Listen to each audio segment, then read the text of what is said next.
कमर के पट्टों की कमजोरी कमर दर्द की एक अहम वजह है। इन 3 आसान एक्सरसाइज के साथ हम कमर दर्द से छुटकारा हासिल कर सकते हैं।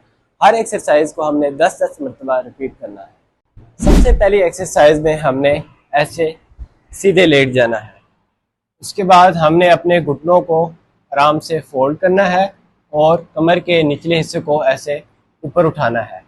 यहाँ पे हमने इसको 5 सेकंड तक रोक के रखना है और फिर आहिस्ता आहिस्ता हमने इसको नीचे लेके आना है। जो दूसरी एक्सरसाइज है उसमें हमने पहले उल्टा लेटना है, फिर अब अपने हाथों को ऐसे साइड पे रखना है और इसको हमने कमर के ऊपर वाले हिस्से को आराम से ऊपर उठाना है।